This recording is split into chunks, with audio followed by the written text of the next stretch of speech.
And we are back here on the GSMC Sports Podcast. And for the second part of the show, we are now going to talk about the NFL Draft. A couple of things, a couple of headlines that I wanted to get into. The main one was talking about Travis Hunter. Now, as a Giant fan, I want Travis Hunter. I want Travis Hunter. I want the Giants' approach for the draft. This is what I want. I want them to get him and then maybe take a quarterback in the later rounds. And, it's going to all depend on, what Cleveland does because it seems like, unless it's a smokescreen, Cam Ward is going to go to the Titans. Cam Ward is going to go to the Titans. They're going to move forward with him as their quarterback if that ends up happening. But now it's what are the Browns going to do? Because, the quarterback position for the Browns right now, you got Kenny Pickett. Deshaun Watson is going to be a non-factor next year. So I don't know what their plan is there. So they could take Shedeur Sanders. But they could also say, hey, let's take Travis Hunter. Now, Travis Hunter, I think, for them, it would be best player available in their eyes. Like, I don't think Travis Hunter, I think they could go address other areas. Well, quarterback. I think quarterback is the main thing.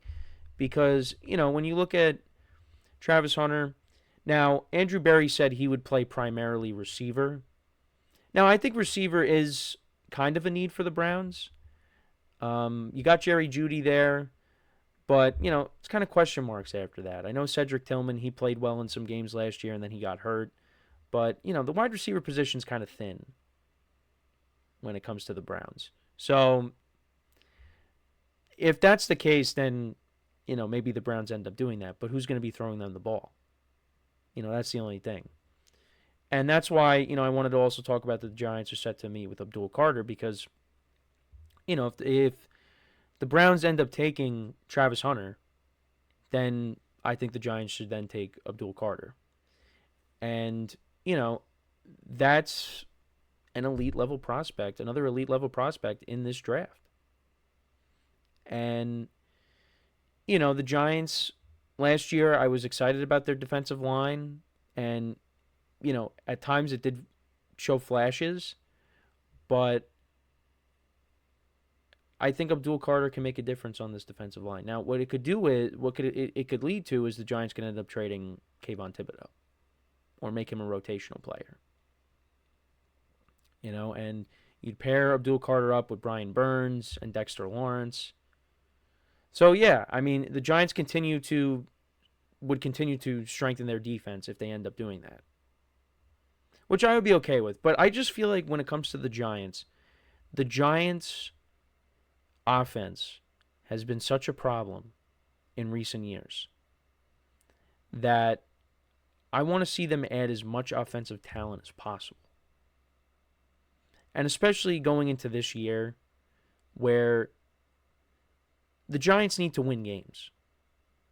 For Brian Daboll and Joe Schoen, they need to win games. And I think it's going to be more of a problem for them to score points as opposed to stopping teams. Because I do think when comparing the two units, the defense is better than the offense. Look at some of the games that they lost. The Bengals game, they gave up 17 points, but that game was 10-7 for most of the game. And, well, one of them was just Joe Burrow ran for a 50-yard touchdown or whatever it was. But I know at times the Giants defense, was not great. It was disappointing. Especially against their rivals. But this offense struggled to score points. They need to add more playmakers to this offense. And Travis Hunter could help both in the secondary, which is part of the defense that that really struggled last year. And you add to the offense, you add another weapon to pair with Malik Neighbors. So I don't know. That's how I look at it. But I would be happy with Abdul Carter. I just think that they should take one of those two players and not reach on a quarterback. Wait on a quarterback until the later rounds. But again, the Browns, it could be a smokescreen. They could take Abdul Carter and pair him up with Myles Garrett, which I kind of hope that happens. Because I want Travis Hunter, but we'll have to wait and see. I mean, the Browns, they could go a few. The Browns and the Giants could do different things. I mean, maybe the Titans throw us a curveball. They trade down. They don't take Cam Ward. I mean, we will find out in a couple of weeks. But right now, it's all speculation, right? So then that leaves with Shedeur Sanders. So I know Shedeur Sanders has been, receiving, heat from, certain people around the league, because of, his attitude and things like that. Look, I think that, for me, I would be happy if the Giants ended up with Shedeur Sanders. I wouldn't complain about that, but I just think the way things are with this quarterback class, I want to see, one of the top non-quarterbacks be taken. But yeah, it's just I can't really say I'm heavily evaluating Shedeur Sanders, and look, I get it. Deion Sanders is his dad, and with that comes a lot of attention. But I feel like there's more positives coming out of the Shedeur Sanders camp as opposed to negatives. And what could end up happening with Shedeur Sanders? Could he end up falling in the draft? I feel like he's going to go within the first 5 picks. I think the Raiders could be a team that potentially ends up with him if he falls to them. But then again, Geno Smith signed an extension. So, they could go best player available at that pick. But I'd be really curious to see what happens if Shedeur Sanders falls. Because then, there's also the Jets. They could be a possibility, but they seem like they're committed to Justin Fields. So I think that's another team that's going to take best player available. And then you got the Patriots, and we'll talk about them a little bit later, but they already have their quarterback. So, you kind of look, you take a look at, so like the Titans, the Browns, and the Giants, they all need quarterbacks. The Patriots don't. The Jaguars don't. Raiders, I think, still do, but they could take best player available. The Jets, maybe, but they could be committed to Fields. The Panthers, no. The Saints. The Saints could be a team that could land Shedeur Sanders. Because, Derek Carr has kind of been a disappointment.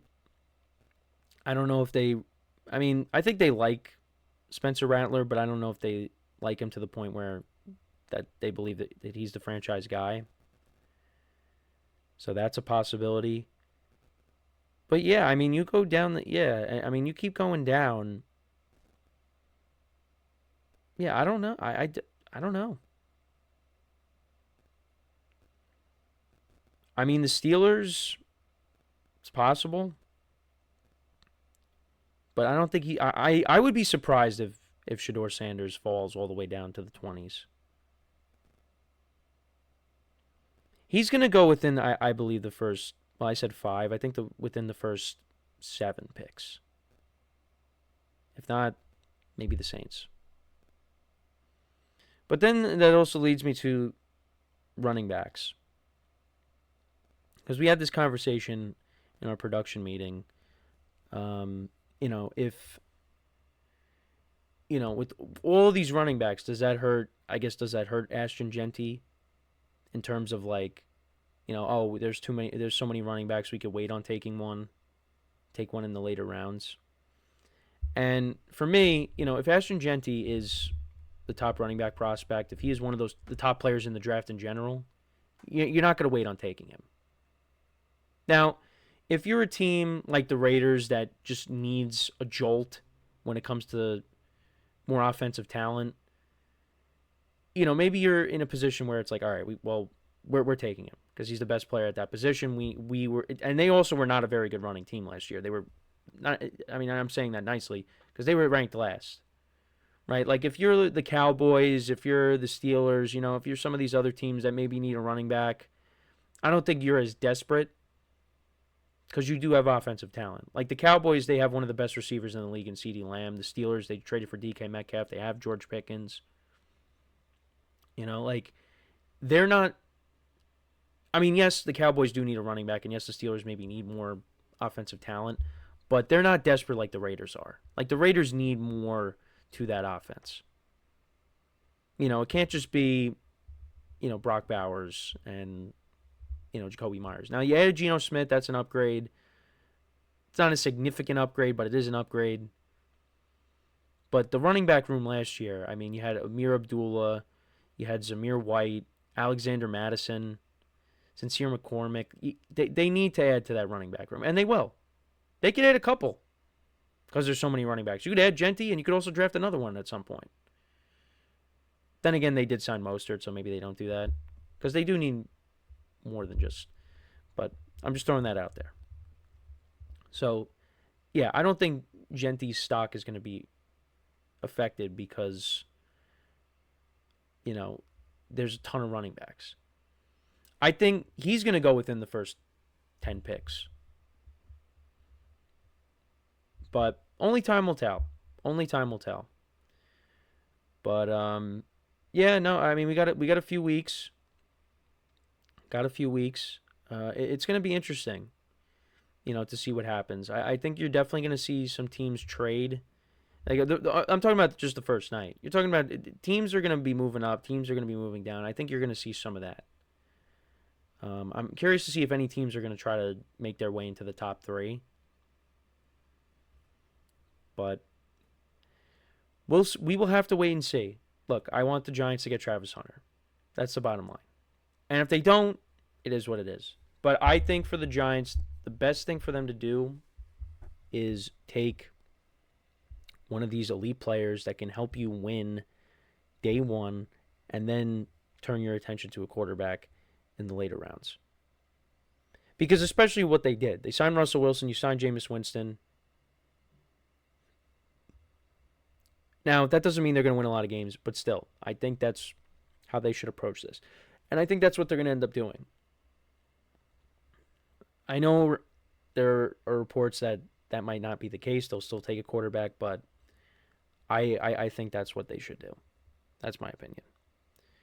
But let me know what you guys think about that. Let me know in the comments. So before we go to break, just want to remind you guys once again to tip or donate and get your comments recognized. Make sure to hit that super chat button in the chat if you want to see me acknowledge any thought or comment you may have throughout the live broadcast. It makes the show more lively, more entertaining between myself, the host, and you guys, the viewers. We appreciate you guys' viewership each and every day, so any contribution you can make to the show means the world to us as we put out content for you guys each and every day. And also the other way to help out the show is by going to the link at the bottom of the show segment on the ticker, GSMCPodcast.net.